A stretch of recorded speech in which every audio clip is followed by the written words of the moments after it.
Selamat sore para pemirsa Jubi TV di mana saja Anda berada. Selamat datang di podcast Jubi, tempat di mana suara, cerita, dan perjuangan menjadi inspirasi untuk perubahan.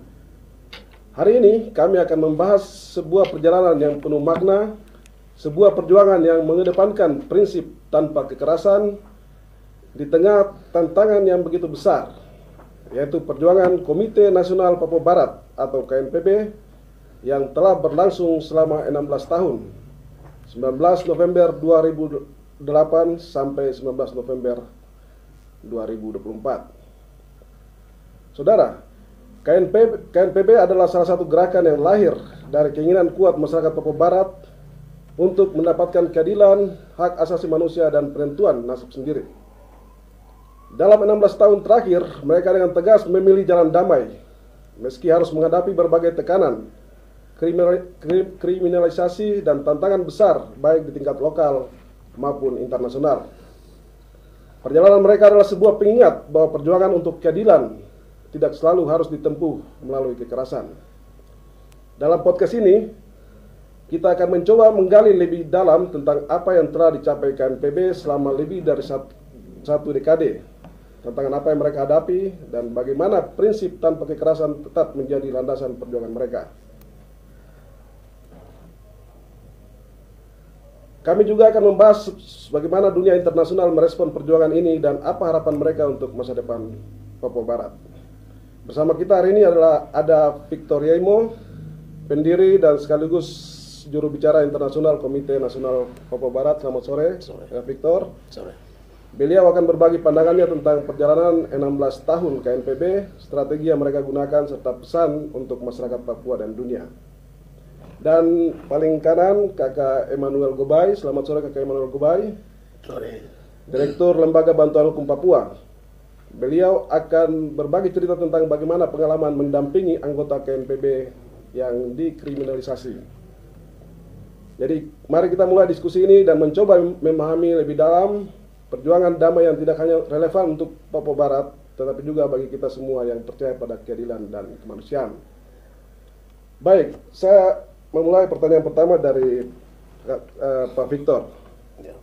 Pak Victor mungkin bisa sedikit cerita secara singkat sejarah berdirinya KNPB dan apa tujuan utamanya. Silakan. Baik, selamat sore Bung. Terima kasih untuk waktu. Jadi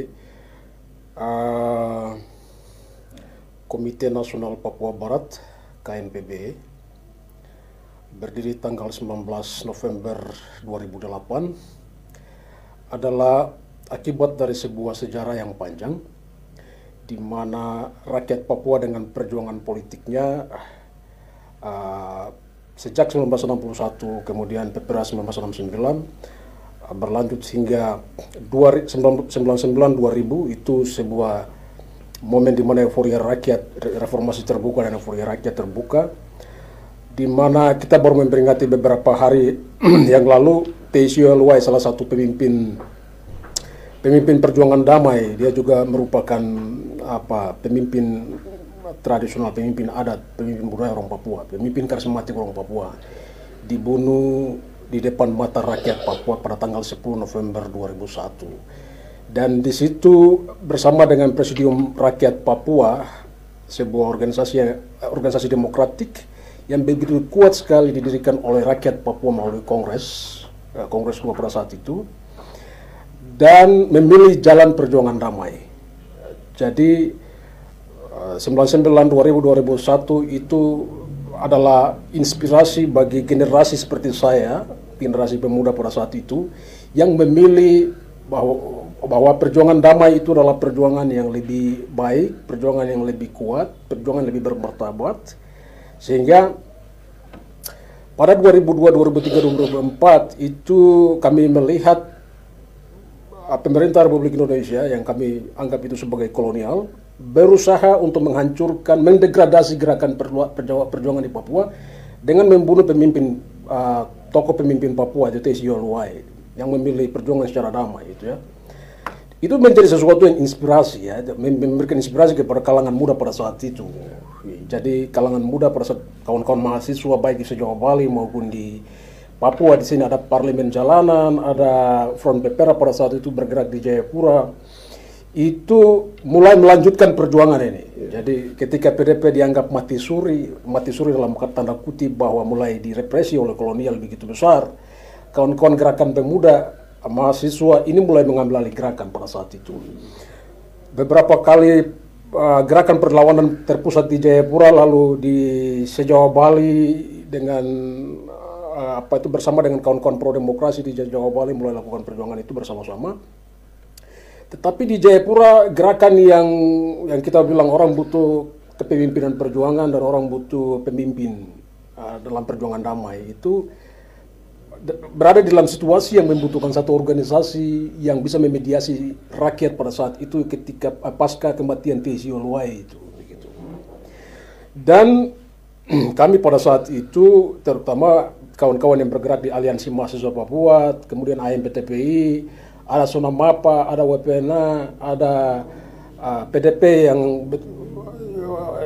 yang lain, terus Dewan Adat, kemudian banyak organisasi sipil pada saat itu berpikir menemukan berbagai macam format perjuangan yang bisa memediasi rakyat, melanjutkan perjuangan ini begitu.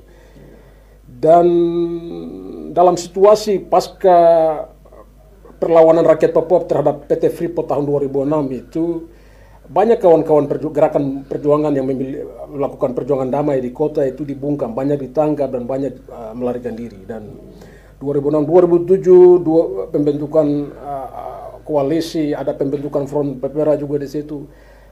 Itu bergerak bersama-sama sehingga kawan-kawan menemukan satu bentuk perlawanan yang mau tidak mau, suka tidak suka, kawan-kawan memilih untuk jual nyawa, jual nyali di depan represi yang begitu besar terhadap gerakan perlawanan damai di Papua pada saat itu.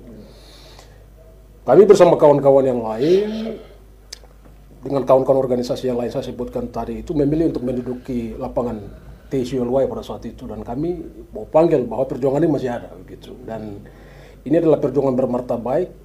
Kami lebih baik membuka perjuangan ini terbuka, melanjutkan apa yang pemimpin karismatik T.C. Oluwaye lakukan itu. Dan kami mau mempertahankan perjuangan damai itu berlanjut terus di depan rakyat. Gitu. Sehingga KNPB kami memilih untuk tidak, kami harus mengajak rakyat kembali, memediasi rakyat kembali, memediasi semua puing-puing yang mulai dihancurkan oleh militer reaksioner Indonesia pada saat itu. Melalui komando pasukan khusus, polisi dengan represi yang begitu luar biasa. Itu dibentuk di Pos 7, di Walter Post pada saat itu.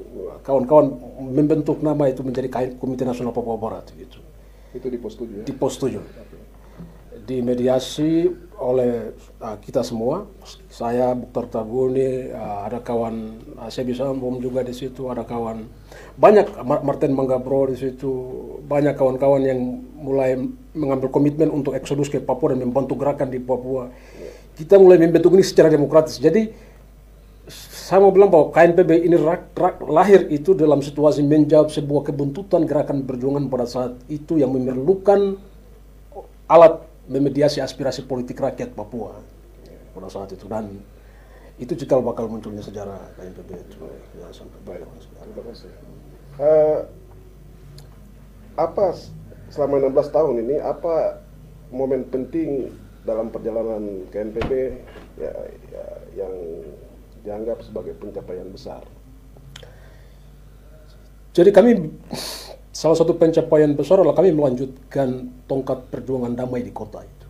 Itu salah satu kewajiban panggilan bagi generasi melanjutkan perjuangan damai yang dilakukan oleh rakyat Papua melalui Kongres 2 Presidium Dewan Rakyat, Presidium Dewan Papua. Dan kami merasa bahwa perjuangan dengan metode damai dan bermartabat itu kami melanjutkan walaupun kami harus membayar dengan sesuatu yang mahal, dengan pengorbanan yang luar biasa.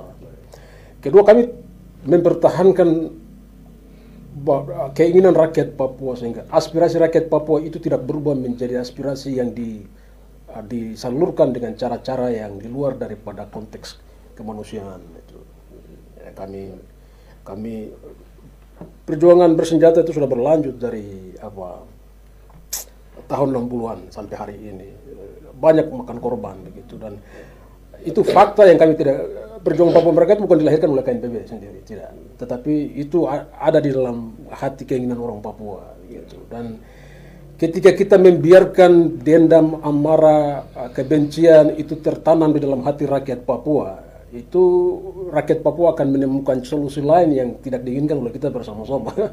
Sehingga KNPB merasa berhasil ketika kita mampu memediasi suara-suara politik rakyat Papua dengan cara-cara yang bermartabat. Walaupun kami harus bayar dengan penjara, kami harus bayar dengan jadi buruan, kami harus bayar dengan pembunuhan, penembakan, begitu.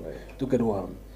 Ketiga, kami berhasil membuka mata dunia bahwa di Papua ada masalah, ada sesuatu yang salah mengenai proses integrasi yang salah menurut Indonesia, tapi menurut kami aneksasi. Itu adalah akar persoalan. Jadi ketika kami tidak membuka akar persoalan ini, maka segala dampak kita bisa rasakan hari ini, begitu. Ada dampak dari pelanggaran HAM, ada kejahatan ekosida, kejahatan manapun. Ini bersumber dari satu kesalahan sejarah di mana ini menjadi tanggung jawab kita bahwa mari secara jujur kita bicara dengan cara-cara yang dialogis, begitu. Suara orang Papua harus didengar secara terbuka di depan. Begitu. Indonesia harus membuka diri. Itu dan internasional membuka diri, dan kami berhasil membuka solidaritas internasional di mana-mana, pembentukan parlemen internasional di mana-mana, pembentukan international lawyers di mana-mana, advokasi kawan NGOs internasional buka di mana-mana. Mereka mulai mengetahui tentang sejarah yang disembunyikan oleh Indonesia bertahun-tahun, begitu. Mereka mulai melihat penindasan orang Papua, begitu. Kemudian yang lain, di rakyat Indonesia mulai mengetahui bahwa di Papua ada masalah, begitu. Orang banyak yang sebelumnya merasa bahwa ini perjuangan separatis, ini perjuangan yang tidak benar. Gitu. Orang mulai menyadari apa itu perjuangan orang Papua yang sebenarnya, begitu. Yang ketiga itu. Yang keempat, kami berhasil mengajar rakyat Papua dan rakyat Indonesia, bahkan pihak aparat keamanan, TNI, Polri, dan semua pihak yang melihat perjuangan Papua sebagai sesuatu yang buruk, bertentangan. Kami ajar dengan cara-cara perlawanan demokratis itu, perlawanan damai. Bagaimana mengedepankan cara-cara demokratis, cara-cara bermartabat, bernegosiasi.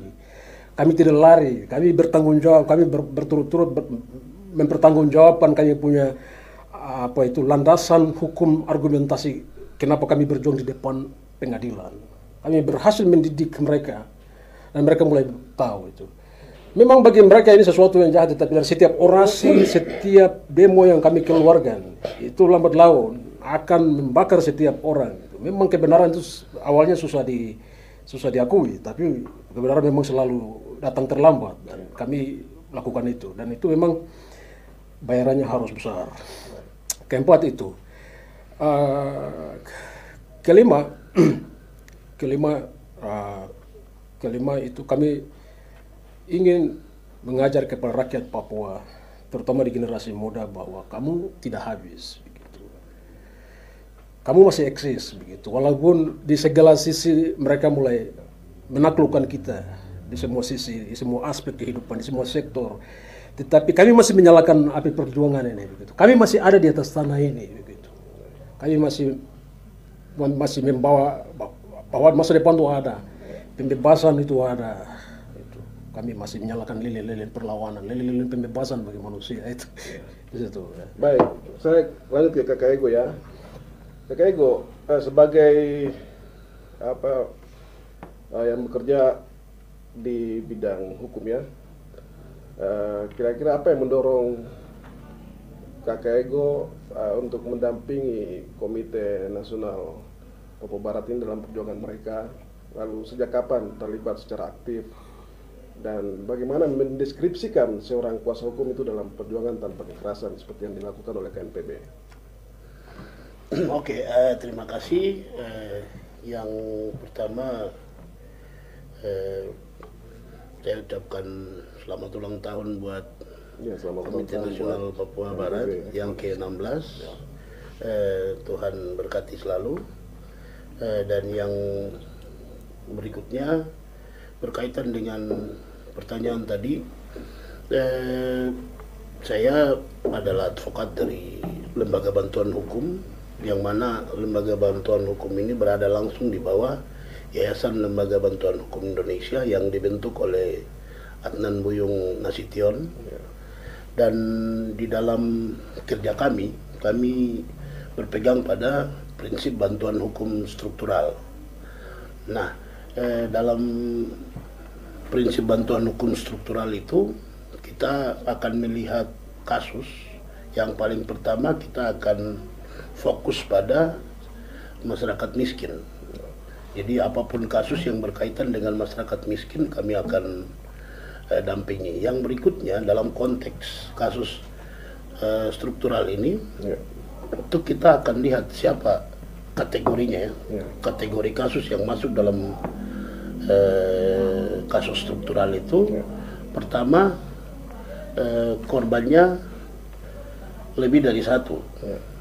Itu syarat atau kategori yang pertama. Kategori yang kedua yaitu dalam kasus tersebut ada indikasi pelanggaran HAM. Terus yang ketiga, pelakunya adalah negara atau perusahaan. Begitu. Nah, kalau tiga kategori ini terpenuhi dalam satu kasus, berarti itu adalah kasus struktural yang wajib kami dampingi. Nah, berkaitan dengan teman-teman KNPB dan perjuangan mereka, ini kan kemudian yang diperjuangkan, yang kami lihat itu dibatasi oleh pemerintah, dan ini masuk dalam kategori kelompok minoritas. Jadi diminoritaskan oleh pemerintah karena ada kepentingan politik di dalam situ, begitu, sehingga ini berdampak pada hak asasi mereka. Contoh hak atas keadilan, kemudian hak atas kebebasan berekspresi, hak atas kesehatan ketika mereka ditahan, kemudian hak atas pendidikan, karena kan terkadang berdampak pada pendidikan mereka bagi teman-teman yang masih kuliah. Dan itu semua itu bisa berjalan sebebas-bebasnya karena ada label tadi. Mereka adalah yang memperjuangkan persoalan politik Papua dan mereka tergabung ke dalam KNPB, dan itu yang masuk dalam kategori minoritas. Dan berkaitan dengan minoritas tersebut, itu LBH wajib dampingi karena itu bagian dari kasus struktural. Jadi itu yang kemudian menjadi prinsip kenapa saya sebagai advokat LBH mendampingi kasus yang kemudian dialami oleh teman-teman KNPB.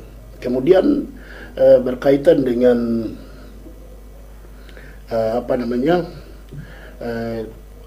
apa yang harus saya lakukan dalam konteks pendampingan kasus, ya prinsipnya saya akan melakukan segala hal sebagaimana yang dilakukan oleh seorang advokat bagi klien-kliennya. Dan dalam perkembangan dari yang saya ikuti ya, berdasarkan fakta, saya dampingi teman-teman KNPB mulai dari tahun 2018 ya.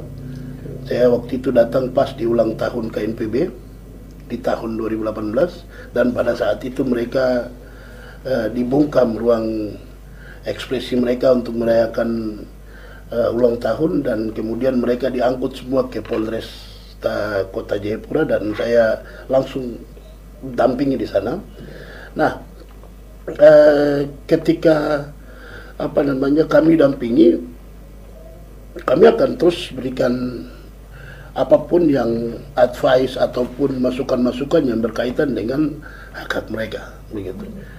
Dan itu tidak hanya dari mereka ditangkap contoh, atau diproses dalam pra penuntutan di kejaksaan, atau sampai ke pengadilan, sampai setelah diputuskan juga kita akan tetap dampingi. Itu kalau yang ditangkap. Kalau yang tidak ditangkap, katakanlah ketika mereka melakukan kebebasan berekspresi, aksi dan sebagainya, kita akan tetap dampingi mereka dan kita sampaikan, ini loh rambu-rambu administrasi demokrasi, seperti ya wajib berikan surat pemberitahuan. Dan sepanjang ini saya lihat mereka mengikuti dan juga mereka melakukan sebagaimana yang kami sarankan, baik di pengadilan maupun dalam konteks kebebasan berekspresi. Yang kemudian jadi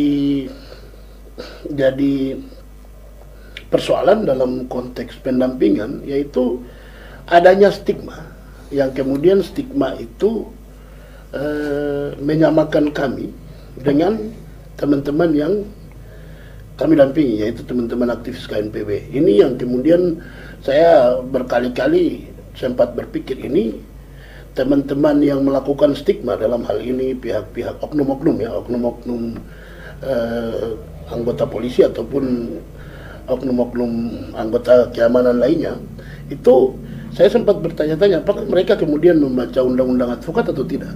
Karena dalam undang-undang advokat itu jelas, seorang advokat itu tidak bisa dipersamakan dengan kliennya, begitu. Tapi dalam praktek saya temukan kita malah dipersamakan. Ini yang saya kemudian pikir, ini kayaknya ada informasi yang tidak tersampaikan kepada beberapa oknum sehingga mereka bisa berpandangan seperti itu. Saya pikir ini masalah. Dan masalah ini bukan kemudian terlahir karena disetting, tidak. Tetapi ini sudah memang menjadi satu tradisi dalam institusi keamanan, melihat kelompok-kelompok yang kemudian memperjuangkan hak-hak dasar ya. Saya pikir bukan hanya di Papua, di Jawa pun saya temukan ketika teman-teman yang memperjuangkan idealisme mereka dalam konteks mereka sosialisme ataupun komunis, itu juga kemudian di stigma ya. Kita tahu bagaimana sejarah Partai Komunis Indonesia dan kelompok-kelompoknya, dan bahkan ketika ada advokat yang mendampingi mereka di stigma bagian dari mereka, begitu. Kemudian kelompok-kelompok lain ya, katakanlah ketika kita dampingi kelompok minoritas lainnya, kita dipandang seperti bagian dari mereka. Nah, itu hal yang saya pikir ada di mana-mana, tapi kemudian akan sangat disayangkan ketika hal itu dibiarkan, begitu. Semestinya kan kalau contoh dalam konteks institusi kepolisian, kita tahu itu ada peraturan Kapolri nomor 8 tahun 2009 tentang implementasi standar dan pokok-pokok hak asasi manusia dalam tugas-tugas kepolisian. Itu kan mewajibkan seorang polisi yang profesional dan mengedepankan HAM. Bahkan sama seorang advokat saya dipersamakan dengan kliennya, berarti ada yang masalah. Begitu. Baik. Oke. Sebelum Kakak Eko lanjut, saya ingin tadi sempat bicara soal stigma. Jadi saya ingin tanya ke Pak Victor, selama 16 tahun ini KNPB tentu menghadapi stigma dan persepsi dari pemerintah dan masyarakat luas ini. Bagaimana KNPB menghadapi itu?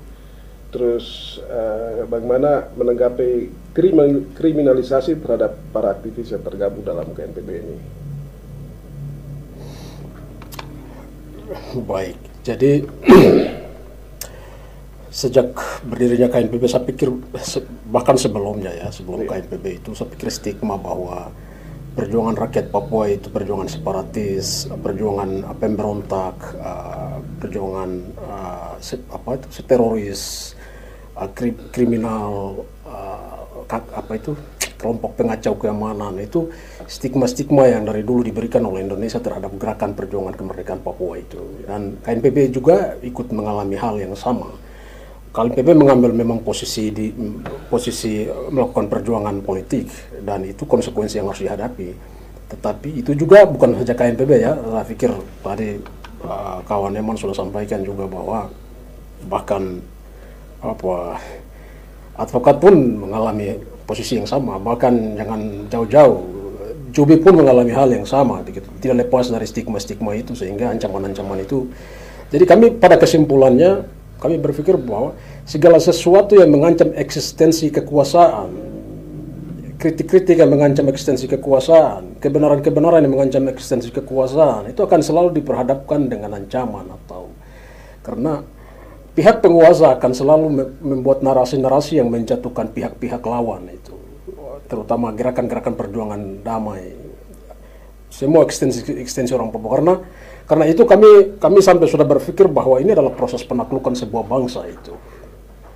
Penaklukan sebuah bangsa itu kan pertamanya itu memberikan stigma buruk terhadap bangsa itu. Segala sesuatu yang dilakukan untuk mengangkat eksistensinya, menghirup eksistensinya, akan pertama-tama ciptakan dulu itu stigma buruk terhadap dia, lalu hancurkan dia itu. Nah, perjuangan KNPB bagi kami perjuangan kemerdekaan itu, yang memediasi gerakan perjuangan damai itu. Bahkan PLO, Hamas, Fatah di Palestina itu yang dibela oleh Indonesia itu saja, itu dianggap teroris kok oleh internasional, begitu. ANC di Afrika Selatan di mana Nelson Mandela keluar dan dianggap sebagai seorang tokoh besar, pemimpin perdamaian, pemimpin kemerdekaan. ANC itu dimasukkan sebagai daftar teroris dunia, gitu. KNPB sudah dimasukkan sebagai organisasi teroris oleh Mahfud MD pada kepemimpinan lalu. Tito Karnavian waktu ada di sini dia bilang bahwa kami organisasi teroris gitu.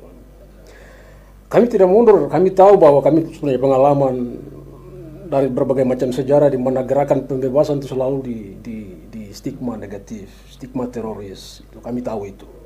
Bagi kami itu hal biasa. Karena itu kami juga melawan narasi dengan narasi itu. Narasi-narasi stigma yang disampaikan kepada kami, itu kami tidak tinggal diam begitu. Dan saya pikir hari ini semakin orang tahu kok bahwa KNPB tidak seburuk itu. Bahkan salah satu disertasi doktor diambil oleh salah satu kawan di Universitas Tinggi di Jakarta ya. Itu baru-baru membongkar itu. Membongkar stigma bahwa KNPB itu pengacau. Dia mengatakan juga bahwa KNPB itu adalah gerakan perlawanan damai begitu. Saya pada beberapa waktu lalu, tahun lalu sudah mendapatkan award, penghargaan sebagai perjuangan damai itu. KNPB berulang kali dianggap. Saya pikir rakyat Papua bisa lihat sendiri setiap hari damai, perlawanan damai. Misalnya, perlawanan kemarin kami terakhir, ada banyak rakyat kami yang kami lakukan perlawanan damai biasa. Tapi sebelum kami lakukan, kami keluar dengan cara-cara yang damai, langsung kekerasan masuk. Gitu. Belum keluar dari titik, langsung pukulan masuk. Langsung air masuk. Lah, ini apa polisi ini? Ini mau ajar kami bernegara kah? Atau betul-betul mau ajar kami bahwa ini betul-betul polisi mau tunjukkan ketiadaan negara di dalam ini. Begitu. Nah, kalau polisi menganggap bahwa dia adalah negara, sudah tentunya itu emang saya sampaikan tadi bahwa polisi prosedurnya adalah mediasi, melindungi hukumnya di dalam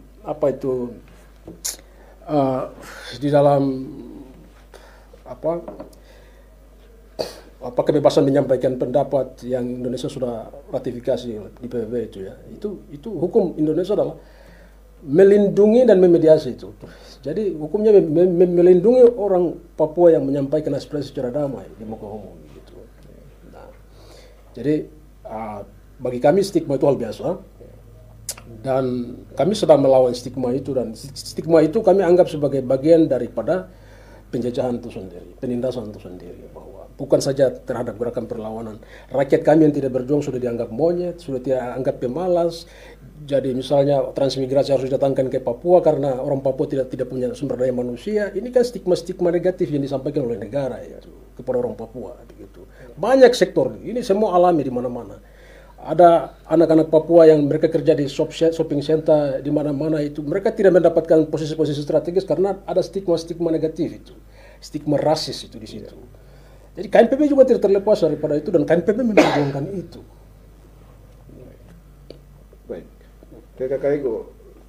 Tapi sebelumnya saya sampaikan ke pemirsa kalau misalnya ada yang ingin bertanya kepada Kakak Ego atau kepada Pak Victor, silakan saja chat di channel YouTube atau di Facebook yang sedang menayangkan siaran langsung.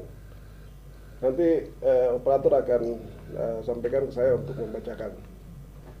Baik, Kakak Ego, kira-kira apa jenis kasus hukum yang paling sering dihadapi oleh aktivis KNPB? Terus sejauh mana prinsip hak asasi manusia ini dihormati dalam penanganan kasus yang melibatkan KNPB ini? Oke, sejauh ini ada dua ya dalam konteks kasus. Yang pertama adalah pembungkaman ruang demokrasi. Ya, kita baru saja saksikan kemarin. Itu contoh pembungkaman ruang demokrasi yang terjadi. Yang berikutnya adalah praktek kriminalisasi. Begitu. Nah, yang pertama berkaitan dengan pembungkaman ruang demokrasi. Dalam kasus kemarin contoh, itu 4 hari sebelum mereka turun di tanggal 15, itu pengurus yang kemudian mengkoordinir aksi itu sudah melayangkan surat pemberitahuan ke Polres Kota Jayapura, kemudian ke Polda. Dan dari informasi yang saya dapat, juga mereka sudah dapat balasan dari pihak kepolisian. Ini artinya menunjukkan bahwa teman-teman yang memfasilitasi aksi kemarin itu sudah mengikuti mekanisme sebagaimana diatur dalam Undang-Undang Nomor 9 Tahun 98 tentang kemerdekaan menyampaikan pendapat. Jadi 3 hari sebelum turun wajib memberikan surat pemberitahuan. Dan tugas polisi adalah menerbitkan surat tanda terima pemberitahuan. Selanjutnya ketika hari mereka akan turun, maka polisi akan mengawasi jalan biar aksi tetap jalan. Kemudian pengguna jalan di lajur sebelah kiri tetap jalan. Itu tugas polisi. Jadi kemudian kalau ada kacau, maka si yang melakukan kacau itu saja yang ditangkap, aksi tetap jalan. Itu mekanisme yang jelas diatur dalam Undang-Undang Nomor 9 Tahun 1998 tentang kemerdekaan menyampaikan pendapat. Begitu. Namun yang kita temui kemarin itu ketika mereka berkumpul di titik di samping lingkaran AB, itu sudah ada koordinasi antara massa dengan Wakapolsek AB Pura. Kemudian mereka jalan turun sampai di depan Saga, kemudian ada negosiasi lagi antara massa dengan Wakapolsek AB Pura. Terus mereka kembali dari hasil negosiasi. Mereka kembali sampai di titik lampu merah. Sampai di situ mereka orasi-orasi sedikit, ada negosiasi, mereka mau kembali ke lingkaran. Setelah mereka dalam perjalanan ke lingkaran, rupanya kelompok yang paling belakang itu ada yang dipukul. Kemudian water cannon disemprot ke sana. Begitu. Dan masa kemudian lari dan dikejar, saling kejar-kejaran, dan kemudian terjadi chaos. Dari situasi itu, kalau kita kemudian lihat dari fakta itu, menggunakan teori sebab akibat, siapa yang kemudian menyebabkan ini? Tadi saya sampaikan ya, administrasi demonstrasi sudah dipenuhi nih. Cerita tadi jelas itu. Siapa yang memulai, yang kemudian mengakibatkan adanya korban baik di wartawan, di masa aksi dan juga di oknum. Begitu. Nah, kemudian dalam perjalanan kita juga temukan kalau ada 3 orang kemudian ditersangkakan. Ini kan terlihat ya, pembungkaman ruang demokrasi dan juga kriminalisasi terjadi di situ. Nah, pertanyaannya, kalau 3 orang ditersangkakan, terus yang pukul masa aksi kapan ditersangkakan? Terus yang pukul wartawan kapan ditersangkakan? Hukum kan tidak, kita prinsipnya di depan hukum sama. Mulai dari Pak Presiden sampai ke Pak RT. Itu sama. Kalau terhadap si oknum polisi ada yang 3 orang ditetapkan menjadi tersangka, semestinya terhadap masa aksi yang luka-luka juga harus ada yang ditersangkakan dong. Biar tidak ada diskriminasi dalam penegakan hukum. Begitu. Kalau kemudian dibilang aksi kemarin tidak sesuai dengan prosedur, terus surat pemberitahuan yang diterima oleh Kasat Intel itu apa? Jadi di sini membuktikan bahwa siapa yang kemudian menciptakan pembungkaman demokrasi, pembungkaman ruang demokrasi, dan siapa yang kemudian melakukan kriminalisasi, begitu. Nah, ini saya pikir penting untuk kemudian kita, karena kasus-kasus sebelumnya itu juga sama. Ini mungkin yang kemarin dibawa ke 170 pengrusakan atau kepemilikan alat tajam, undang-undang darurat. Sebelum-sebelumnya ada pasal makar yang dipakai. Padahal Papua belum merdeka, tapi kemudian dipakai nih pasal makar. Kan rumusan unsur pasal makar kan jelas, menghilangkan sebagian wilayah atau seluruhnya, begitu. Dan unsur yang digunakan adalah atribut atau gambar yang digambar yang motifnya mirip seperti bintang kejora, dan itu diklaim sebagai bendera. Bendera kan kategorinya jelas, begitu. Saya pikir ahli bahasa Indonesia bisa jelaskan dengan baik apa itu bendera dan apa itu gambar bendera, begitu. Tapi inilah potret praktik kriminalisasi dan pembungkaman ruang demokrasi yang selalu diperhadapkan oleh teman-teman KNPB, dan kami selalu melihat itu. Dan kami juga sudah sampai pada kesimpulan, ini aktornya siapa yang menciptakan pembungkaman ruang demokrasi dan menciptakan yang namanya kriminalisasi. Kami pikir hanya di sektor resort, tapi tidak sampai ke tingkatan kepolisian daerah, bahkan sampai ke tingkatan Kapolri kalau saya lihat. Contoh lalu waktu tahun 2019, nama KNPB disebut sebagai aktor, padahal itu aksinya lain.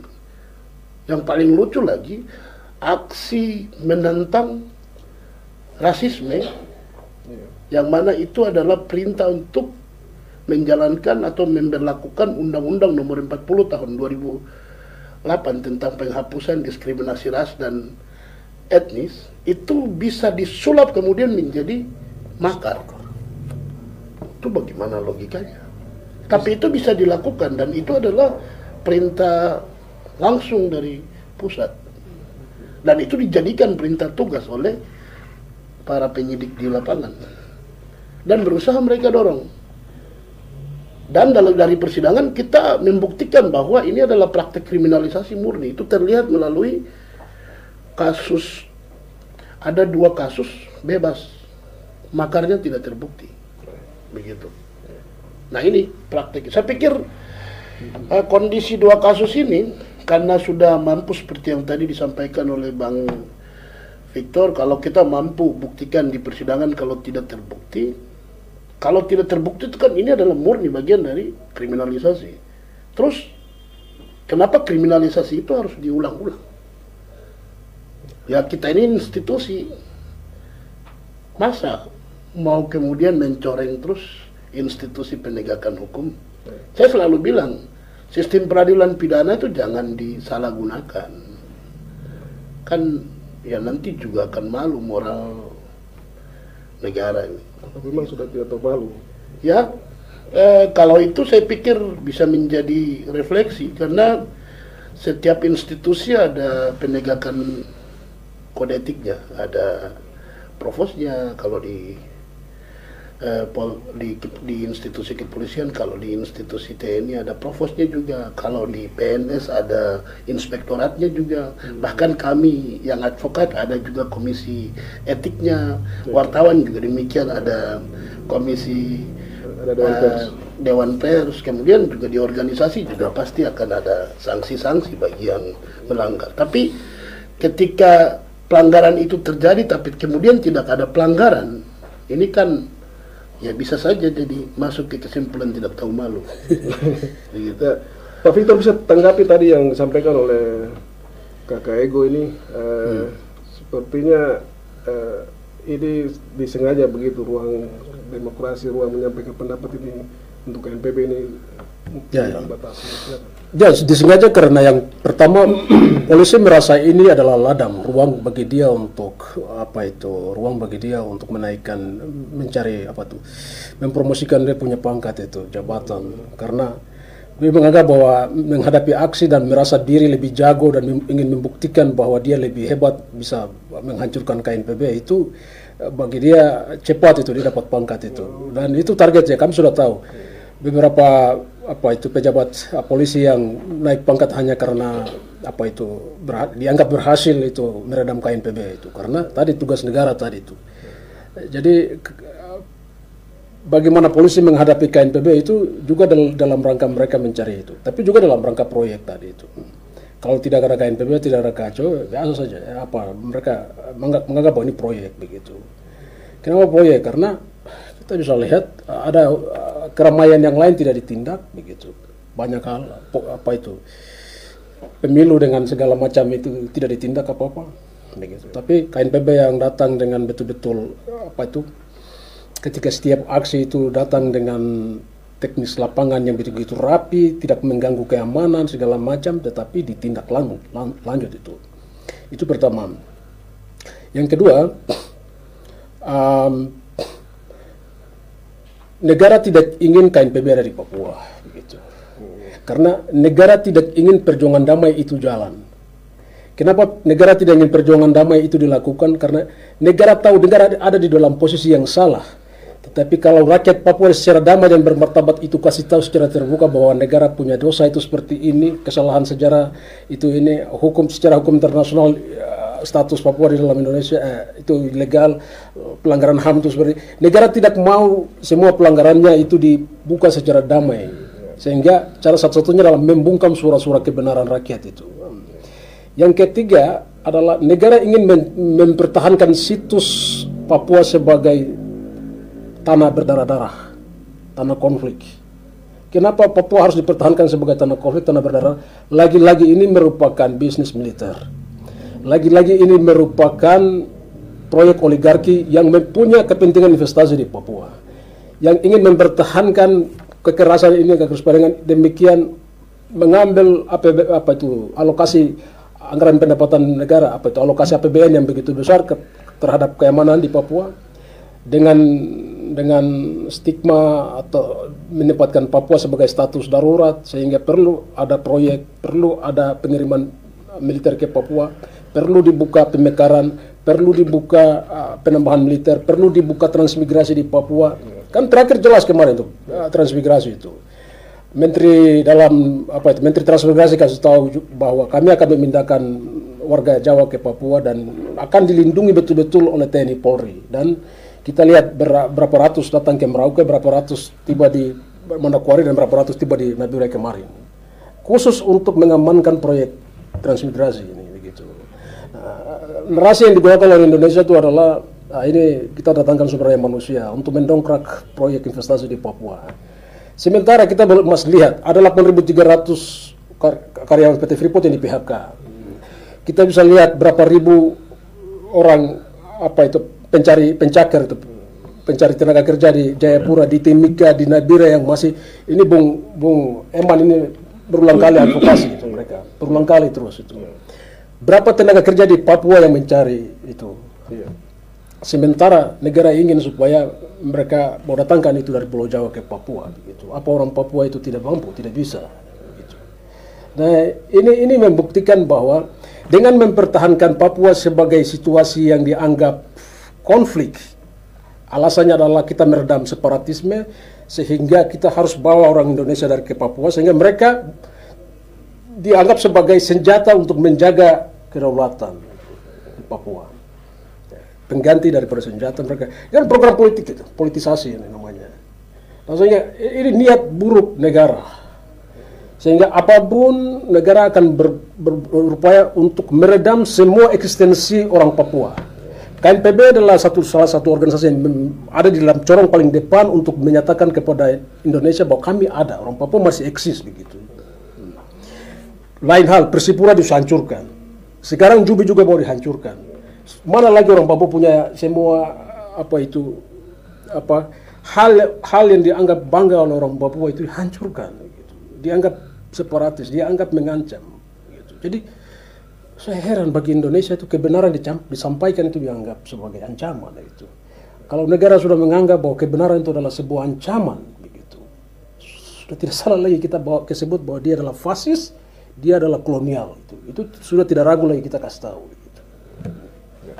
Baik, kakak Ego dan kakak Victor, ini ada pertanyaan ini dari mereka yang nonton secara langsung ini.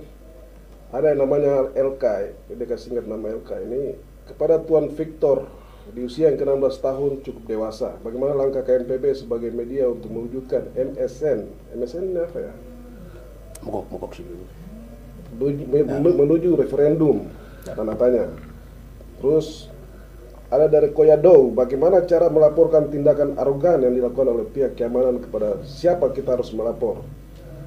Dari Meki, jika negara terus-menerus menstigma orang asli Papua dengan stigma negatif, maka apa langkah yang tepat harus dilakukan oleh rakyat Papua untuk memperjuangkan hak asasi manusia? Siapa mau jawab duluan? Ya, silakan. Jadi memang KNPB menyerukan perlawanan sipil, ya, perlawanan damai dengan cara-cara yang berdamai. Dan perlawanan damai itu sampai pada mogok sipil itu sedang diciptakan oleh Indonesia. Semakin Indonesia dengan aparaturnya menerapkan kebijakan-kebijakan represif di Papua, eksploitatif di Papua, kebijakan-kebijakan yang betul-betul menghancurkan eksistensi orang Papua. Indonesia sedang menciptakan kantong-kantong penindasan di Papua. Indonesia sedang menyalakan bara-bara perlawanan di dalam basis orang Papua itu. Bukan KNPB yang ciptakan. Sejarah dimanapun di dunia ini, revolusi sipil maupun militer itu selalu dimulai hanya adalah akibat daripada penindasan dan penjajahan begitu.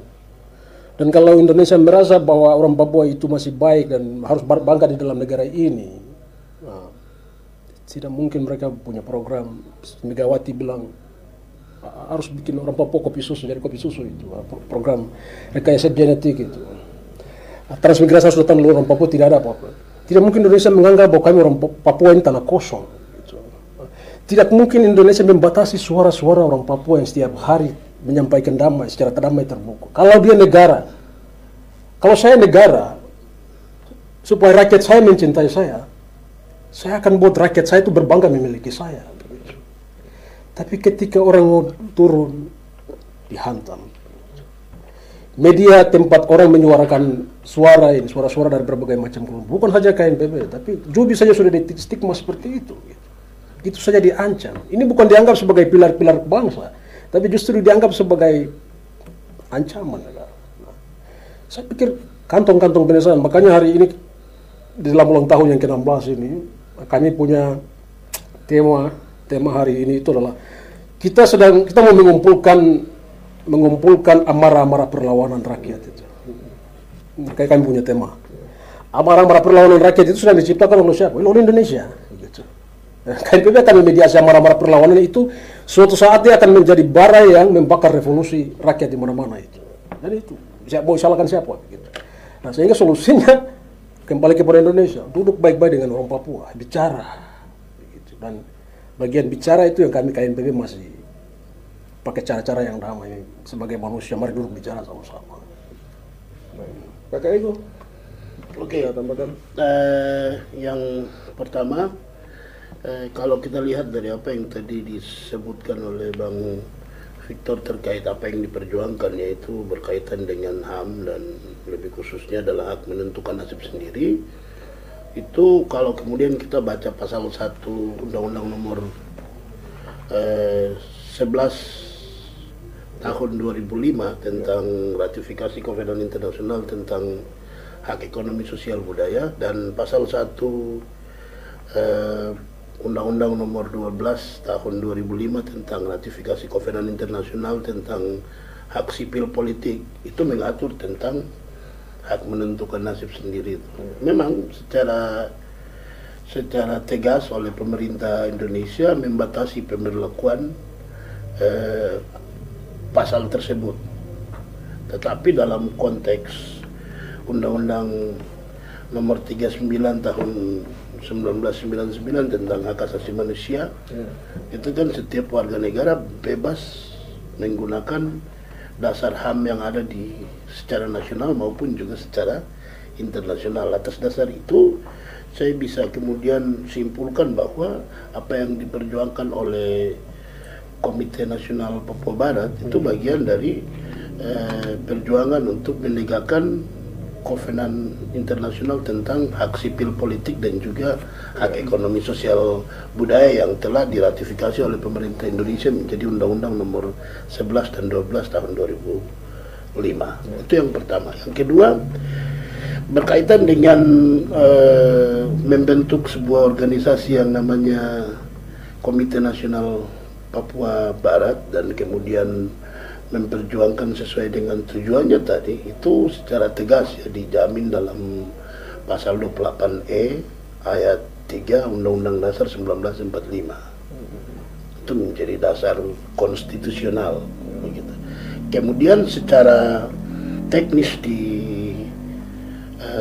dalam prakteknya itu secara tegas juga diatur pada pasal 24 ayat 1 dan 2 Undang-Undang Nomor 39 Tahun 1999 tentang hak asasi manusia.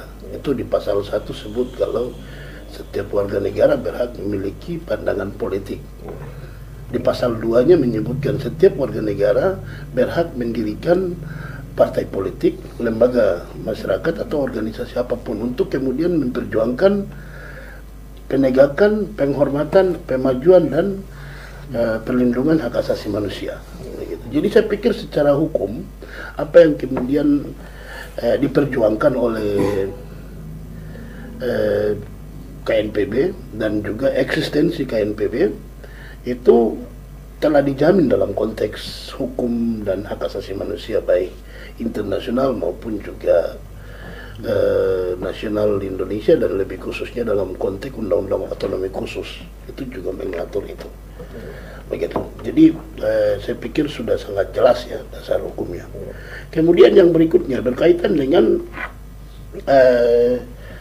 ketika kita temukan praktek di mana seperti yang tadi disinggung oleh Bang Victor terkait KNPB ditetapkan sebagai organisasi teroris, saya pikir kita jangan sesat pikir ya mengikuti beberapa pihak atau beberapa oknum pejabat negara yang menyebutkan bahwa KNPB adalah organisasi teroris. Itu tidak bisa dengan mulut. Untuk menetapkan sebuah organisasi atau seorang itu menjadi teroris, mekanismenya ada. Caranya apa? Kapolri harus mengajukan gugatan atau penetapan ke Pengadilan Negeri Jakarta. Baru Pengadilan Negeri Jakarta akan menetapkan. Begitu. Itu dengan proses ada pemeriksaan dan sebagainya. Itu jelas dalam undang-undang. Begitu. Dan sampai saat ini kan kita belum pernah lihat ada satu putusan atau penetapan Hakim Pengadilan Negeri Jakarta yang menetapkan bahwa organisasi KNPB adalah organisasi teroris. Ya. Tidak ada. Ya, jadi ini adalah bagian dari pernyataan politik. Pernyataan politik yang pasti bukan pernyataan hukum. Karena hukum itu harus tertulis, begitu. Dan mekanismenya tadi ya dalam undang-undang terorisme dan juga undang-undang yang mengatur tentang mekanisme penetapan individu atau organisasi menjadi teroris itu mekanismenya tadi saya sebutkan. Jadi Kapolri yang harus memberikan permohonan penetapan ke Pengadilan Negeri Jakarta dan akan disidangkan, baru akan ditetapkan. Begitu. Kan sepanjang ini tidak. Menko Polhukam waktu itu Pak Mahfud kan bukan seorang hakim Pengadilan Negeri Jakarta. Pak Tito juga bukan hakim Pengadilan Negeri Jakarta. Atas dasar itu kita bisa simpulkan bahwa pernyataan itu adalah pernyataan politik. Begitu. Nah, itu yang kedua. Yang ketiga, kita juga sering dengar ada alasan bahwa KNPB tidak terdaftar dalam Kesbangpol sesuai dengan undang-undang organisasi kemasyarakatan. Begitu. Kalau kemudian KNPB tidak terdaftar berarti KNPB tidak harus tunduk dong sama undang-undang organisasi kemasyarakatan. Begitu. Kan logikanya begitu. Nah, organisasi kemasyarakatan itu ada, di situ juga akan ada pembinaan. Kan selama ini tidak pernah Kesbangpol berikan uang kepada organisasi KNPB. Tidak ada kan. Jadi dia tidak bisa gunakan itu. Terus apa dasar KNPB berdiri? Itu tadi saya sebutkan pasal 28E ayat 3 Undang-Undang Dasar 1945 dan juga pasal 24 ayat 1 dan ayat 2 Undang-Undang Nomor 39 Tahun 99 tentang hak asasi manusia. Itu jelas. begitu. Nah, selanjutnya berkaitan dengan pertanyaan tadi, bagaimana cara kami lapor? Nah, saya tadi kalau yang saya sebutkan hanya dua ya, terkait dengan kriminalisasi dan juga pembungkaman ruang demokrasi. Itu dalam konteks yang besar, tapi dalam konteks yang baik kasus, sepanjang 16 tahun saya temukan banyak aktivis KNPB yang dibunuh, ditembak mati. Tapi sampai saat ini kita belum temukan ada keadilan bagi mereka. Sebut saja tokoh KNPB Mahkota Buni, itu ditembak di lingkaran Perumnas 3. Sampai saat ini prosesnya sudah sejauh apa? Apakah ada putusan pengadilan? Apakah ada penetapan tersangka siapa yang melakukan penembakan itu? Ini tidak ada sama sekali. Gitu. Terus apakah mereka Mako punya hak untuk mendapatkan hak atas keadilan? Begitu. Selain Mako ada Hubertus Mabel Mena. Selain itu yang dipukul setiap kali dalam pembungkaman ruang demokrasi. Ini kan tidak ada keadilan bagi mereka. Pertanyaannya adalah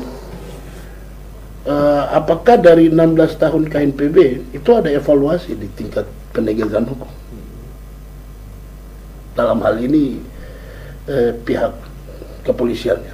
Karena yang memberikan pemenuhan hak atas keadilan bagi para korban penganiayaan, korban pengeroyokan, korban penembakan, korban pembunuhan, itu adalah polisi paling garda terdepan. Bisa tidak berikan hak atas keadilan kepada aktivis KNPB yang menjadi korban?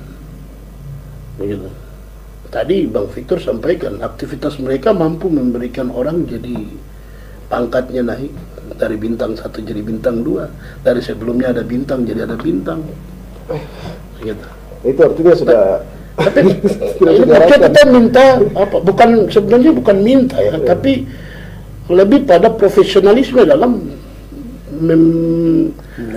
memenuhi hak atas keadilan, profesionalisme dalam menjalankan tugas sebagai penegak hukum, profesionalisme dalam menjalankan implementasi sistem peradilan pidana.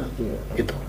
Nah, pertanyaan tadi itu datang dari fakta, ada beberapa kita laporkan korban, tapi sampai saat ini prosesnya tidak jalan.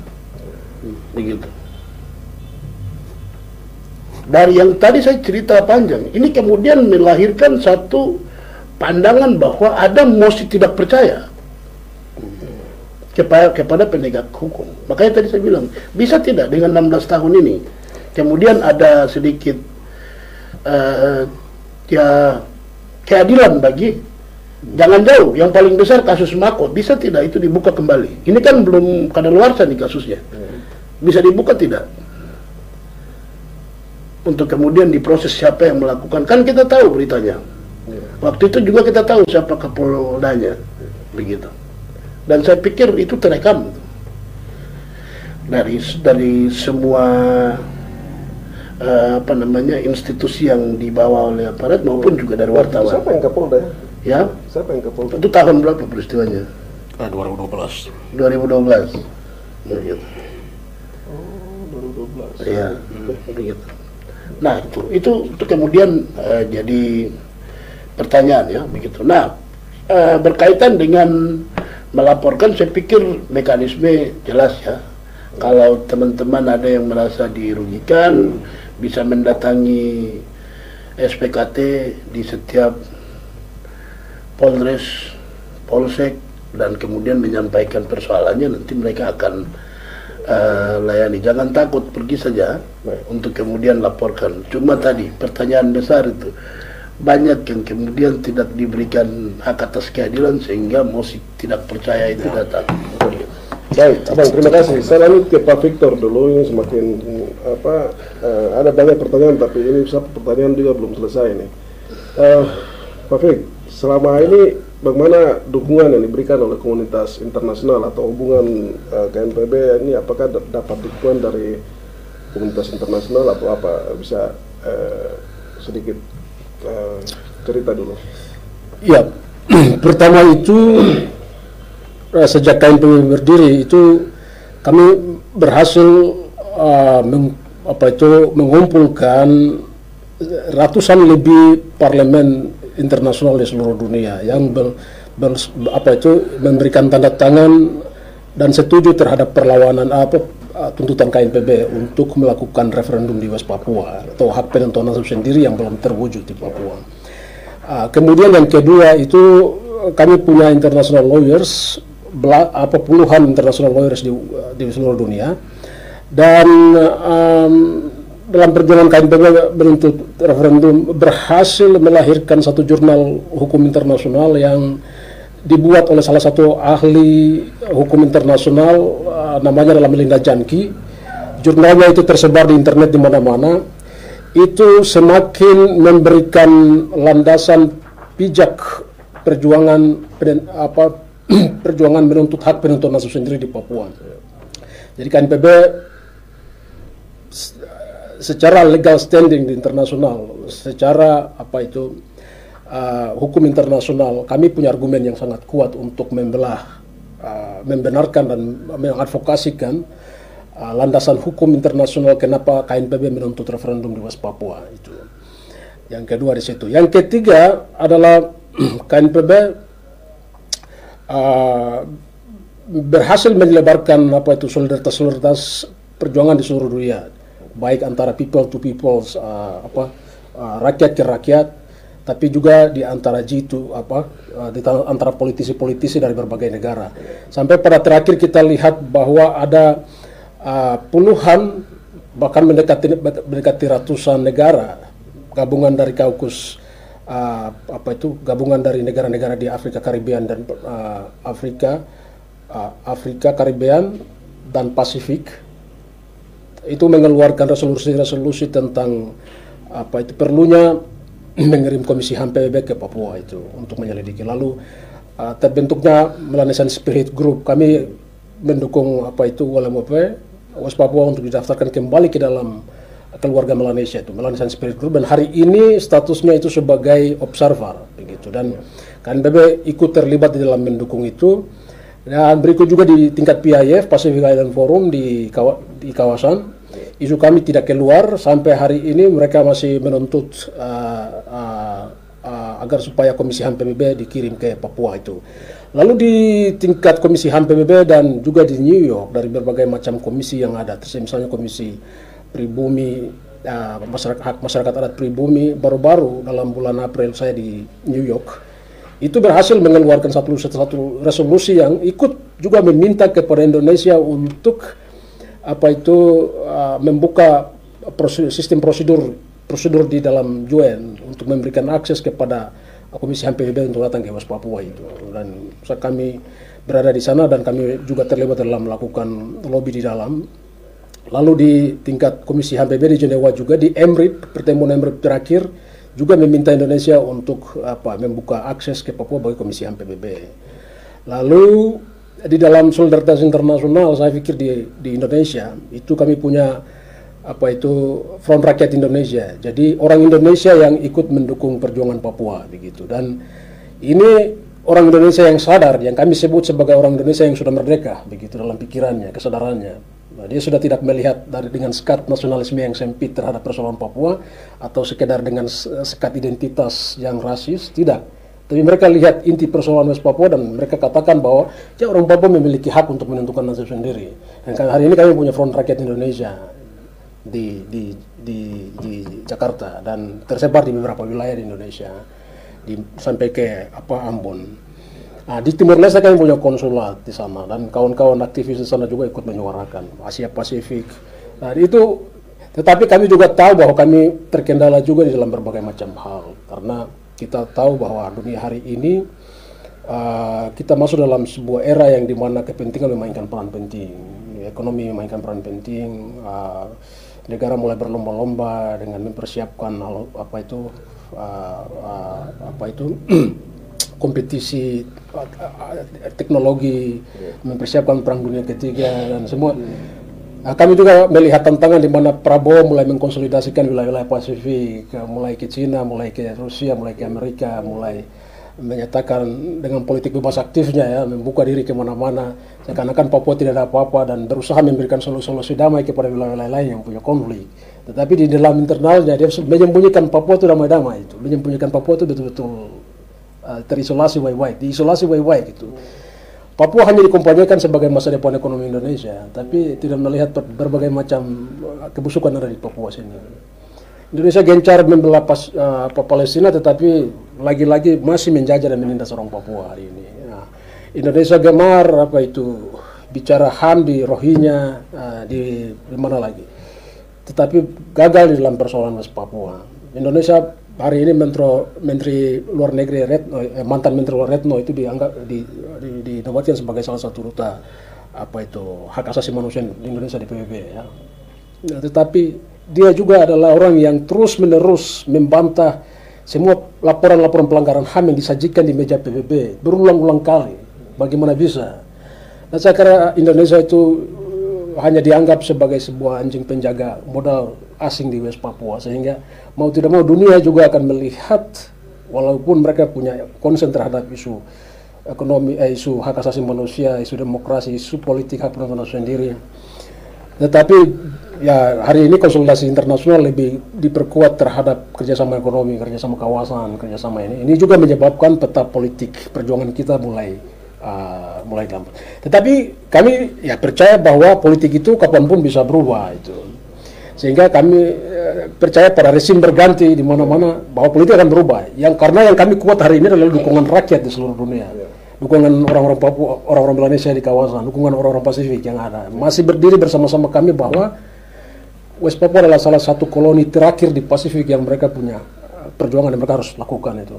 Karena hari ini mereka masih berjuang terus itu menuntut hak penentuan nasib sendiri. Jadi karena itu Prancis memberikan segala hal yang dianggap dikompanyakan sebagai bagian dari hak penentuan nasib sendirinya. Begitu.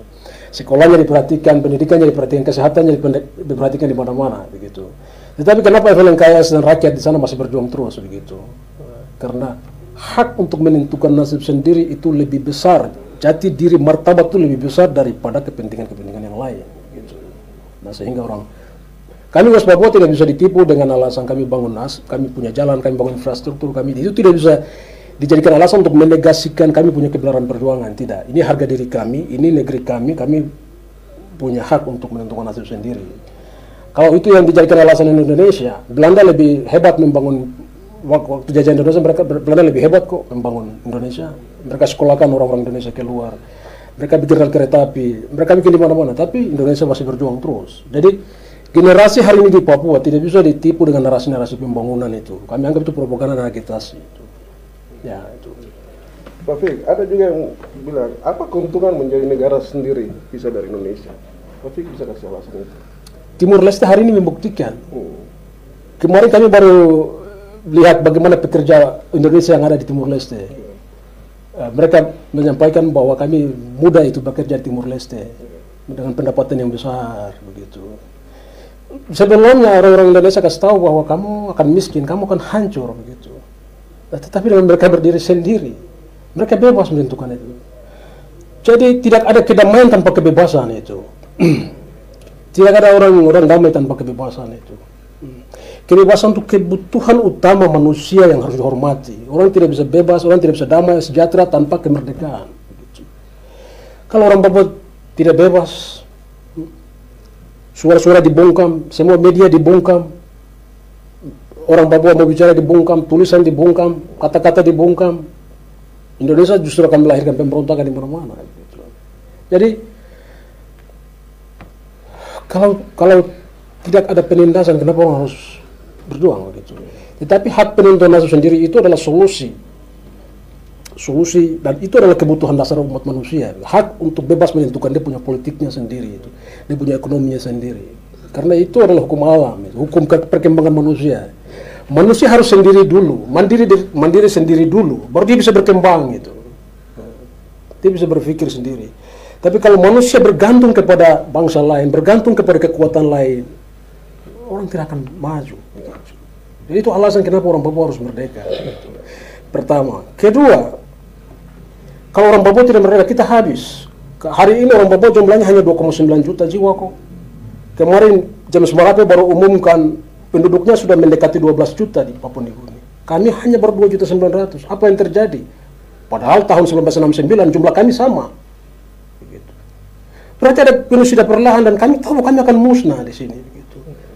Dengan ekspansi pendatang yang besar, ekspansi militer yang besar, ekspansi investasi yang besar di Papua. Genosida itu fakta, bukan sesuatu yang mitos dan lelucon, bukan. Itu bukan sesuatu yang lucu. Itu ancaman yang akan terjadi di depan mata kami, begitu. Dan mengenai kami di mana kalau kami membiarkan itu, begitu. Dan tidak ada alasan bahwa orang Papua tidak boleh berjuang untuk merdeka. Begitu. Tidak ada alasan. Karena alasannya jelas, ada penindasan yang menyebabkan orang binatang pun kalau dianggap dia terancam, dia akan memberontak itu. Apalagi manusia, begitu. Itu alasan kenapa orang Papua harus merdeka. Selamatkan dia punya ras sebagai bangsa, begitu. Kedua, hutan. Ekosida di mana-mana ada 796.000 hektar hutan Papua habis hari ini di Papua. Gitu. Hutan terbesar 30% itu ada Indonesia, itu ada di Papua. Gitu. Indonesia kampanye lingkungan di mana-mana di seluruh dunia, tapi hutan Papua habis, penggundulan di mana-mana. Ya. Kalau orang Papua tidak merdeka untuk melindungi hutan di Papua, hutan paru-paru dunia ini habis. Papua adalah wilayah ketiga, hanya ketiga paru-paru dunia yang harus bertahan. Nah, hari ini emisi dunia pemanasan global sudah di tingkat yang tidak bisa dikendalikan oleh manusia dan satu harapan adalah ada di Papua. Begitu. Tapi kalau kami terus bertahan di Indonesia dengan dia punya investasi yang rakus dan pengrusakan hutan di mana-mana, kita baru lihat di Merauke 1.000 eksavator baru dikirim di sana, penggundulan di mana-mana, habis. Jadi kemerdekaan Papua itu juga berguna untuk melindungi bumi yang besar, menyelamatkan bumi dari kerusakan lingkungan, menyelamatkan bumi dari ancaman, menyelamatkan orang Papua dari ancaman pemusnahannya itu. Baik, terima kasih Pak Victor untuk penjelasannya. Sebenarnya kita sudah lewat waktu ini, tapi banyak sekali yang bertanya ini. Saya juga bingung juga bagaimana caranya. Kakak Ego mungkin, Kakak Ego ya dari sisi penegak hukumnya, kakak selama ini bagaimana berhubungan dengan penegak hukum lain ketika menangani teman-teman dari GNPB yang berhadapan dengan kasus ya, itu bagaimana kakak melihat situasi selama itu, terus apa yang bisa dilakukan untuk memastikan bahwa sistem peradilan di Papua ini lebih adil dan transparan? Oke, terima kasih. Kami terkadang dipersulit ketika mau mendampingi teman-teman KNPB yang ditangkap ya. Dipersulit yang paling pertama yaitu hak untuk mendapatkan bantuan hukum. Ini kan kewajiban negara nih untuk memenuhi. Kami advokat dan juga LBH sesuai dengan Undang-Undang Nomor 16 Tahun 2011 tentang bantuan hukum, ini kita menjalankan tugas negara, memenuhi hak warga negara untuk mendapatkan bantuan hukum. Jadi kalau kita tidak kerja, itu berarti negara akan dengan terang-terang melakukan pelanggaran HAM dalam konteks pemberian bantuan hukum. Tapi yang kemudian kita alami ketika kami dampingi teman-teman KNPB, terkadang kami dibatasi untuk kemudian bertemu untuk meminta tanda tangan kuasa ya. Padahal ini kan wajib nih. Contoh dalam kasus kemarin ada 3 orang yang ditahan. Sampai hari ini beberapa staf saya ke sana untuk minta surat kuasa, dibilang untuk harus kalian ketemu dulu dengan Kasat Reskrim. Nah, ini kan bantuan hukum. Begitu. Kenapa harus ketemu? Begitu. Sementara Undang-Undang Nomor 16 Tahun 2011 tentang bantuan hukum kan saya sebagai advokat jalankan itu, semestinya penegak hukum dalam hal ini polisi, jaksa, hakim harus menjalankan itu juga, begitu, atau dengan cara memfasilitasi saya untuk jalankan perintah itu. Tapi dalam kasus ini kita dipersulit begitu. Atau dalam kasus-kasus lain ya, yang katakanlah Bung Victor ketika ditahan kami agak kesulitan untuk minta tanda tangan surat kuasa, padahal kan kita jalankan bantuan hukum. Apakah ini sudah tersistematis sampai ke pusat begitu? Kalau sampai ke pusat, saya pikir tidak. Tapi itu adalah murni dari oknum-oknum pimpinan yang ada di instansi terkait ya. Kalau kemudian kita bicara berkaitan dengan si A ditersangkakan, berarti kan di reskrimnya gitu. Atau kalau reskrimnya itu kan atasannya, pasti di bawahannya yang dalam hal ini penyidiknya begitu. Jadi ya kita kalau kemudian bicara umum kan aturannya itu bagus sekali tuh. Undang-Undang Nomor 8 Tahun 1981 dia mengatur tentang hak-hak tersangka, tapi yang praktekan ini yang kemudian bermasalah begitu. Sehingga kita mendapatkan kondisi-kondisi tadi. Semestinya hal-hal ini itu dibekali tuh untuk kemudian tidak terjadi. Itu di kepolisian, di kejaksaan juga kita terkadang mendapat kesulitan. Contoh seperti kasusnya Bung Victor. Ketika Bung Victor dalam kondisi sakit dan statusnya tersangka ya, dan kita minta untuk segera dipenuhi hak atas kesehatan, malah oleh jaksa persulit kami begitu. Dan sampai ke tingkatan di pengadilan juga demikian, tapi kemudian bisa sedikit ada jalan keluar karena kita juga melakukan upaya baik dari kepolisian, kejaksaan sampai ke pengadilan. Kami lakukan upaya seperti apa? Contoh kalau di kepolisian kita temukan hambatan, kita akan lapor ke Propam. Kalau tidak Propam, kita lapor ke Kompolnas untuk kemudian bisa memastikan hak tersangka ini bisa dipenuhi dengan baik, atau hak atas bantuan hukum ini bisa jalan dengan baik. Yang berikutnya di kejaksaan, kalau kami dapat hambatan pasti kita akan laporkan ke jaksa pengawas, biar kemudian kita bisa jalankan tugas kami, memberikan, bukan tugas kami, ini tugas negara yang kami jalankan untuk memenuhi hak atas keadilan. Tapi karena hambatan berkaitan dengan pemahaman oknum-oknum ya, akhirnya kita harus laporkan mereka. Kalau jaksa ke jaksa pengawas, kalau sudah sampai pada persidangan, kita laporkan ke Komisi Yudisial untuk kemudian pantau. Jadi untuk memaksimalkan hak dari klien kami, dalam hal ini aktivis KNPB, itu bisa berjalan dengan baik, itu upaya yang kami lakukan adalah laporkan ke instansi terkait yang berfungsi untuk mengawasi. Ya, memang sepanjang ini kita lakukan, tapi masih terus terjadi praktek-praktek itu. Jadi ya saya pikir ini penting ada evaluasi yang besar ya. Yang paling penting adalah buang jauh-jauh tuh pandangan stigma. Kalau orang sudah ditangkap, lihat dia sebagai manusia dan semua hak berkaitan dengan hak dia tersangka di kejaksaan, hak dia terdakwa wajib dipenuhi, sampai ke hak dia sebagai narapidana wajib kita penuhi gitu. Begitu. Nah, saya lupa tadi, Bang Victor ini sampai di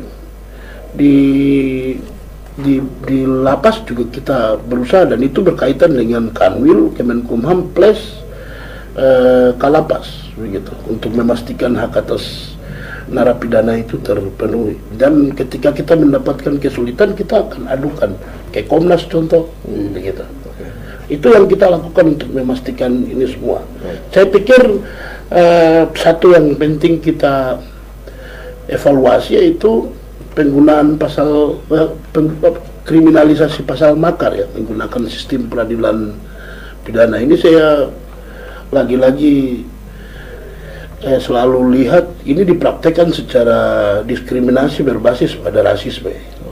Melihat yang ditangkap ini. Nah, saya punya perbandingan ya, ketika ada beberapa tokoh-tokoh nasional Indonesia di Jakarta ditersangkakan dengan pasal makar, seperti Pak Kiflan Sen, kemudian Fatma Wati, Soekarno Putri, kemudian Ahmad Dhani, itu tidak, saya belum pernah temukan tuh putusan pengadilannya begitu.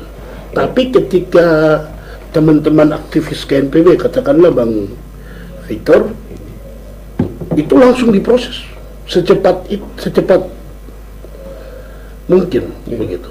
Ini kemudian menunjukkan fakta diskriminasi berbasis pada rasisme dalam memanfaatkan sistem peradilan pidana untuk mengkriminalisasi pasal makar terhadap teman-teman KNPB. Saya pikir ini penyakit. Karena saya yakin dan percaya sesuai dengan penegasan Pak Nelson Mandela, ya, rasisme itu tidak lahir bersama-sama dengan manusia, tumbuh dan berkembang. Tapi rasisme itu diajarkan. Ya. Diajarkan oleh siapa? Orang yang berkepentingan. Ya. Begitu. Kalau rasisme itu bisa diajarkan, berarti anti rasisme juga bisa diajarkan. Toh? Untuk kemudian menghilangkan tadi praktek diskriminasi dalam penegakan hukum yang berbasis pada rasis itu. Akan sangat memalukan ketika rasisme sistemik ini dipelihara dalam negara yang berbingkai Bhinneka Tunggal Ika. Oke, baik. Terakhir Pak Victor, sebagai juru bicara KNPB, pengalaman apa yang paling berkesan selama 16 tahun ini? Terus bagaimana ini kondisi seperti tadi, banyak sekali tekanan yang dihadapi oleh anggota ini. Bagaimana Anda menjaga semangat dan moral para aktivis KNPB ini di tengah tekanan yang begitu besar? Ya. Saya pikir 16 tahun KNPB itu kami sudah diajar melalui pukulan, sudah diajar melalui penangkapan, pemenjaraan, pembunuhan, represi demi represi itu sedang ajarkan kepada kami KNPB itu rakyat. Jadi hampir basis rakyat yang kami miliki itu sekitar 36 basis wilayah yang kami miliki di seluruh tanah air Papua, belum terhitung basisnya, sel-selnya di bawah. Sehingga kami bisa katakan KNPB itu adalah rakyat. Dan ketika represi itu dihantam kepada kami, itu bukan dihantam kepada KNPB, tapi sedang hantam kepada rakyat. Dan setiap hantaman itu kami jadikan sebagai guru, karena kami anggap bahwa guru itu adalah setiap orang, dan pelajaran itu adalah setiap pengalaman yang kami hadapi setiap hari. Dan di jalan-jalan itu adalah kelas-kelas perlawanan kami itu. Ya, kelas-kelas. Jadi itu saya pikir sedang ajar kami untuk terus kuat di dalam perjuangan. Dan Indonesia sedang membentuk kami orang Papua sebagai pemberontak sejati itu, memberontak karena kebenarannya itu. Itu pertama. Yang kedua, kami akan menggunakan segala cara itu. Kami gunakan segala cara, kekuatan yang kami punya begitu. Yang tersisa dari yang tersisa orang Papua punya begitu. Kalau kami adalah bagian terakhir atau sandaran terakhir bagi orang Papua hari ini yang ikut memediasi, menyuarakan itu aspirasi orang Papua hari ini, kami akan kuat itu, karena kami pikir kami sudah berakar. Setiap angin tofan yang datang hantam pohon itu pasti berguna untuk memperkuat akar-akarnya itu, selalu begitu. Jadi setiap perjuangan yang kami dapat di dalam perjuangan KNPB, banyak puluhan KNPB sedang dibunuh, ditangkap, jadi buron kiri kanan di mana-mana. Saya sendiri di mana-mana. 16 tahun ini mengingatkan kami. Tadi kami baru refleksi di atas di sini bahwa kami mau kumpulkan kantong-kantong penindasan yang ada di Papua begitu, agar itu menjadi kayu-kayu yang akan menyalakan api perjuangan itu. Dan kami akan kumpulkan itu di seluruh Papua begitu. Kami tidak akan gentar menghadapi tantangan yang begitu besar. Misalnya Prabowo kemarin datang hanya berapa jam saja di Merauke. Itu kan penghinaan terhadap orang Papua itu, bayangkan. Nah, ini kunjungan perdana di Papua. Dan dia datang hari Minggu begitu. Dia nggak bawa tanah ini tanah kosong, dan dia hanya cek dia punya kebun di Merauke itu. Hanya 2 jam saja begitu. Yang seharusnya orang Papua dia mau bicara apa tentang Papua ini, di mana akan disambut dengan luar biasa di Papua. Tapi ketika dia datang, dia hanya cek dia punya investasi besar-besaran di itu, Merauke itu, 2 juta hektar itu, lalu pulang cepat. Ini menunjukkan bahwa dia akan brutal di Papua. Dia anggap masa depan Papua itu hanya ekonomi, tadi saya bilang. Dan dia mempersiapkan Papua untuk bayar utang negaranya, pakai Papua untuk mempersiapkan modernisasi alutsista besar-besaran untuk menghadapi Perang Dunia Ketiga. Itu visi dia, misi dia begitu. Tetapi kami tidak akan diam, kami bangsa, kami punya tanah ini begitu. Kami punya tanah, kami akan gunakan segala cara yang kami punya untuk melawan begitu. Sampai pada orang Papua tersisa satu pun, orang Papua akan melawan begitu. Dia akan lawan begitu dengan cara apapun begitu. Kami terus kasih tahu kepada rakyat Papua bahwa ini adalah jalan yang terbaik, jalan yang demokratis itu bukan ada di pemilu. Pemilu itu hanya demokrasi simbolis itu yang ada di Indonesia. Yang kita hanya memilih untuk melanggengkan kekuasaan yang akan menindas kita lagi di Papua. Gitu. Karena kenyataannya begitu, 21 tahun otsus tidak ada kekhususan bagi orang Papua. Ini pilkada kali ini itu penentuan bagi orang Papua. Apakah orang Papua akan eksis atau tidak? Karena semua sektor ekonomi sudah diambil oleh yang lain. Tinggal politik yang dibanggakan orang Papua itu akan diambil alih pelan-pelan. Di beberapa daerah sudah mayoritas parlemennya sudah mayoritas. Besok tinggal kedudukan politiknya gubernur bupati ini akan diambil alih oleh orang lain begitu. Dan ya orang Papua hanya akan tinggal meratapi penindasan. Tidak, kami tidak akan begitu. Kami tidak akan terima itu. Kami akan lawan. Kami tahu bahwa solusi yang terbaik, demokrasi yang terbaik itu adalah ketika orang Papua memberikan nasib politiknya itu, menentukan dia nasib politiknya itu, apakah ingin tetap bersama-sama di Indonesia kah atau pisah. Kalau pisah itu lebih baik dan lebih menyelamatkan orang Papua, ya kenapa tidak begitu. Itu solusi terakhir. Jadi 16 tahun KNPB refleksi kami di situ. Kami akan terus membakar perjuangan rakyat. Kami minta kepada rakyat Papua untuk terus mengorganisir itu. Cara satu-satunya untuk melawan semua itu adalah bukan menangisi itu, tetapi mengorganisir diri di dalam setiap perlawanan, bukan saja di KNPB, tetapi ada organisasi-organisasi masyarakat adat yang dibuat untuk advokasi hak masyarakat adat, perampasan masyarakat adat, ada tanah-tanahnya, ada isu lingkungan, ada isu diskriminasi rasial, ada isu tenaga kerja yang di PHK. Organisir diri di dalam itu dan melakukan perjuangan begitu, karena di situ tempat Anda. Saatnya orang Papua untuk melawan semua kepungan yang luar biasa dari Indonesia ini, itu adalah dengan memperkuat dia punya lembaga-lembaga sosialnya sendiri itu. Gereja perkuat kau punya, adat perkuat kau punya begitu. Semua yang dimiliki orang Papua itu perkuat masing-masing. Organisir diri dan perkuat. Kalau lembaga-lembaga negara ini MRP yang kemarin katanya kekhususan untuk orang Papua, tapi jebol di beberapa daerah begitu kan. Ada orang lain juga yang datang melawan itu undang-undang otsus lagi begitu. Dan semua yang kita berharap di lembaga-lembaga Indonesia mana lagi. Artinya bahwa kita harus kembali memperkuat kita punya lembaga kemasyarakatan sendiri itu. Kau punya kampung ada organisasi kampung atau gereja ada, kau perkuat itu, memperkuat kau punya posisi itu. Jangan biarkan kau punya kampung itu bocor gitu. Orang lain ambil alih kau punya tempat gitu. Itu cara untuk kita eksis tuh. Supaya 100, 200, 1000 tahun kita masih ada di atas tanah ini begitu. Baik, terima kasih Pak Vigo. Terakhir buat Kakak Ego, apa yang Anda harapkan dari pemerintah Indonesia dalam hal penanganan hukum terkait kasus-kasus yang melibatkan KNPB ini? Yang saya minta adalah tidak boleh ada stigma terhadap KNPB, karena tadi saya sudah sebutkan bahwa baik berserikat maupun juga membentuk berpandangan politik itu sudah jelas diatur dalam pasal 23 dan juga 24 Undang-Undang Nomor 39 Tahun 99 tentang hak asasi manusia. Atas dasar itu ayo mari kita tegakkan hukum, khususnya pasal 23 ayat 1 dan 24 ayat 1 Undang-Undang Nomor 39 Tahun 99 tentang HAM yang memberikan dasar legal bagi KNPB dan pandangannya. Itu yang pertama. Yang kedua, saya juga berharap agar tidak ada praktek pembungkaman ruang demokrasi kepada KNPB ketika mereka sudah mengikuti mekanisme demokrasi sesuai dengan Undang-Undang Nomor 9 Tahun 98 tentang kemerdekaan menyampaikan pendapat. Dan juga tidak boleh ada praktek kriminalisasi pasal makar terhadap teman-teman KNPB yang jelas-jelas memperjuangkan hak dengan menggunakan mekanisme Undang-Undang Nomor 9 Tahun 1998. Yang terakhir, Saya pikir apa yang diperjuangkan oleh KNPB itu persis seperti yang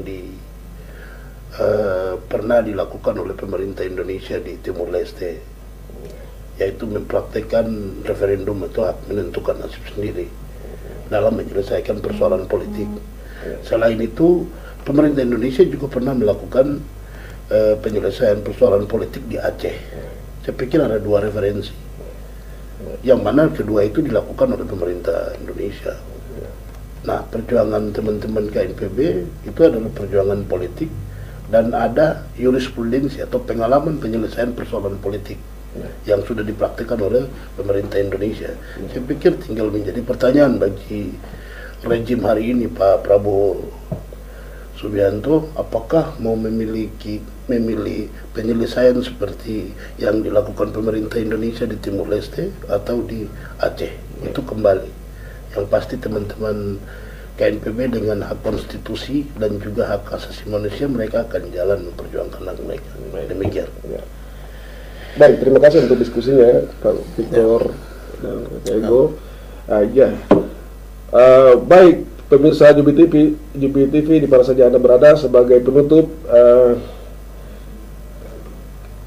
saya ingin mengatakan bahwa perjuangan tanpa kekerasan membutuhkan solidaritas, dukungan, dan kesadaran dari kita semua, baik di dalam maupun di luar tanah Papua. Tidak ada perubahan besar yang terjadi tanpa kerja keras dan dukungan kolektif. Oleh karena itu, mari kita bersama-sama menciptakan dunia yang lebih adil, di mana hak setiap manusia dihormati dan dijunjung tinggi. Kami juga ingin menyampaikan terima kasih kepada dua narasumber yang hadir pada kesempatan ini, Victor Yaimo dari KNPB. Kami juga ucapkan selamat ulang tahun yang ke-16, dan kepada Kakak Immanuel Gobay atas wawasan, cerita, dan inspirasi yang telah dibagikan. Dan tentu saja terima kasih kepada Anda, teman-teman di rumah yang ikut menyaksikan siaran ini.